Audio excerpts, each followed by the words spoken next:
PTCL ಕಾಯ್ದೆ ಭೂ ಮಾಲಕತ್ವ ಮರುಸ್ಥಾಪನೆ ಕೋರಿ 28 ವರ್ಷಗಳ ಬಳಿಕ ಅರ್ಜಿ ಸಲ್ಲಿಕೆ.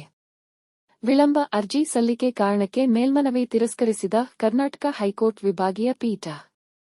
ಈ ಮಹತ್ವದ ತೀರ್ಪು ಕುರಿತು ಒಂದು ವರದಿ ಇಲ್ಲಿದೆ. ನಮಸ್ಕಾರ. ಇದು ನಿಮ್ಮ ಕೋರ್ಟ್ ವೆಬ್ ನ್ಯೂಸ್. ಪರಿಶಿಷ್ಟ ಜಾತಿ ಮತ್ತು ಪಂಗಡಗಳ ಸಮುದಾಯದವರಿಗೆ ಸರ್ಕಾರದಿಂದ ಮಂಜೂರಾದ ಜಮೀನನ್ನು ಮಾರಾಟ ಮಾಡಿದ ಬಳಿಕ ಪರಿಶಿಷ್ಟ ಜಾತಿ ಮತ್ತು ಪಂಗಡಗಳ ಕೆಲವು ಜಮೀನುಗಳ ಪರಭಾರೆ ನಿರ್ಬಂಧ ಪಿಟಿಸಿಎಲ್ ಕಾಯ್ದೆಯಡಿ ಮರುಸ್ಥಾಪನೆ ಕೋರಿ 28 ವರ್ಷಗಳ ಬಳಿಕ ಅರ್ಜಿಗಳನ್ನು ಸಲ್ಲಿಸಲು ಅವಕಾಶವಿಲ್ಲ ಎಂದು ಹೈಕೋರ್ಟ್ ಸ್ಪಷ್ಟಪಡಿಸಿದೆ. ಕರ್ನಾಟಕ ಹೈಕೋರ್ಟ್ನ ನ್ಯಾಯಮೂರ್ತಿ ಅನುಶಿವರಾಮನ್ ನೇತೃತ್ವದ ವಿಭಾಗೀಯ ನ್ಯಾಯಪೀಠ ಈ ಮಹತ್ವದ ಆದೇಶ ನೀಡಿದೆ. ಜಮೀನಿನ ಮೇಲೆ ತಮ್ಮ ಹಕ್ಕುಗಳನ್ನು ಪುನರ್ ಸ್ಥಾಪಿಸಿ ಉಪವಿಭಾಗಾಧಿಕಾರಿ ಮತ್ತು ಜಿಲ್ಲಾಧಿಕಾರಿ ಹೊರಡಿಸಿದ್ದ ಆದೇಶ ರದ್ದುಪಡಿಸಿದ್ದ ಏಕಸದಸ್ಯ ಪೀಠದ ಆದೇಶ ಪ್ರಶ್ನಿಸಿ ಚಿಕ್ಕಬಳ್ಳಾಪುರ ಜಿಲ್ಲೆ ಚಿಂತಾಮಣಿಯ ವಿನೋಬಾನಗರದ ಪೂಜಾರಿ ನಾರಾಯಣಪ್ಪ ಮತ್ತವರ ವಾರಸುದಾರರು ಸಲ್ಲಿಸಿದ್ದ ಮೇಲ್ಮನವಿ ವಿಚಾರಣೆ ನಡೆಸಿದ ನ್ಯಾಯಪೀಠ ಈ ತೀರ್ಪು ನೀಡಿದೆ.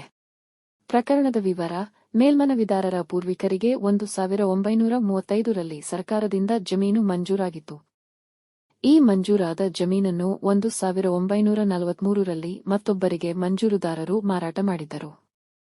2006-07ರಲ್ಲಿ ಜಮೀನು ಮೇಲಿನ ಹಕ್ಕುಗಳ ಮರು ಸ್ಥಾಪನೆಗಾಗಿ ಮಂಜೂರುದಾರರ ವಾರಸುದಾರರು ನ್ಯಾಯಾಂಗ ಪ್ರಕ್ರಿಯೆ ಆರಂಭಿಸಿದರು.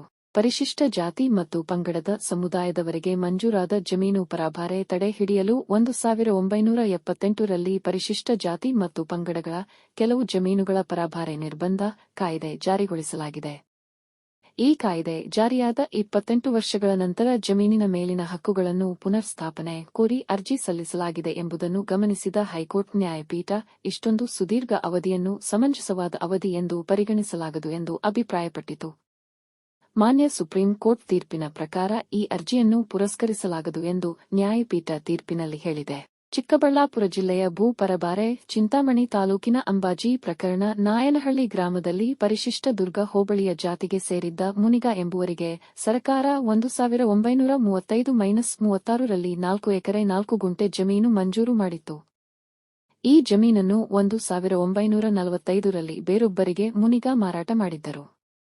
ಜಮೀನು ಮಾರಾಟದ 28 ವರ್ಷಗಳ ಬಳಿಕ ಜಮೀನಿನ ಹಕ್ಕುಗಳನ್ನು ಮರುಸ್ಥಾಪನೆ ಮಾಡಬೇಕು ಎಂದು ಕೋರಿ 2006ರಲ್ಲಿ ಮುನಿಗ ವಾರಸುದಾರರು ಚಿಕ್ಕಬಳ್ಳಾಪುರ ಉಪವಿಭಾಗಾಧಿಕಾರಿಗಳಿಗೆ ಮನವಿ ಸಲ್ಲಿಸಿದ್ದರು. ಉಪವಿಭಾಗಾಧಿಕಾರಿಗಳು ಮನವಿ ಅಂಗೀಕರಿಸಿ ಜಮೀನಿನ ಹಕ್ಕುಗಳನ್ನು ಪುನರ್ ಸ್ಥಾಪನೆ ಮಾಡಿ ಆದೇಶಿಸಿದ್ದರು. ಜಮೀನನ್ನು ಖರೀದಿಸಿದ್ದವರ ವಾರಸುದಾರರು ಉಪವಿಭಾಗಾಧಿಕಾರಿಗಳ ಆದೇಶವನ್ನು ಜಿಲ್ಲಾಧಿಕಾರಿಗಳ ಮುಂದೆ ಪ್ರಶ್ನಿಸಿದ್ದರು. ಈ ಮನವಿಯನ್ನು ಜಿಲ್ಲಾಧಿಕಾರಿಗಳು ವಜಾಗೊಳಿಸಿದ್ದರು. ಇದರಿಂದ ಎಸಿ ಹಾಗೂ ಡಿಸಿ ಆದೇಶ ಪ್ರಶ್ನಿಸಿ ಹೈಕೋರ್ಟ್ ಮೆಟ್ಟಿಲೇರಿದರು.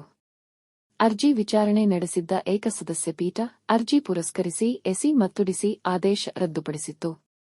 ಆ ಆದೇಶ ಪ್ರಶ್ನಿಸಿ ಜಮೀನು ಮೂಲ ಮಂಜೂರುದಾರ ಮುನಿಗ ವಾರಸುದಾರರಾಗಿರುವ ಮೇಲ್ಮನವಿದಾರರು ವಿಭಾಗೀಯ ಪೀಠಕ್ಕೆ ಮೇಲ್ಮನವಿ ಸಲ್ಲಿಸಿದ್ದರು. ಇದು ಈ ತೀರ್ಪಿನ ಸಂಕ್ಷಿಪ್ತ ಮಾಹಿತಿ. ತೀರ್ಪಿನ ಕುರಿತ ಮತ್ತಷ್ಟು ಮಾಹಿತಿಯನ್ನು ನಮ್ಮ ಡಿಸ್ಕ್ರಿಪ್ಷನ್ನಲ್ಲಿ ನೀಡಲಾಗಿದೆ. ಈ ಮಾಹಿತಿ ಉಪಯುಕ್ತವಾಗಿದ್ದರೆ ಒಂದು ಲೈಕ್ ಕೊಡಿ. ಪ್ರಶ್ನೆ, ಸಲಹೆ, ಸೂಚನೆ ಇದ್ದರೆ ಕಮೆಂಟ್ ಬಾಕ್ಸ್ನಲ್ಲಿ ಬರೆಯಿರಿ. ನಿಮ್ಮ ಸಹಕಾರ, ಪ್ರೋತ್ಸಾಹಕ್ಕೆ ಧನ್ಯವಾದಗಳು.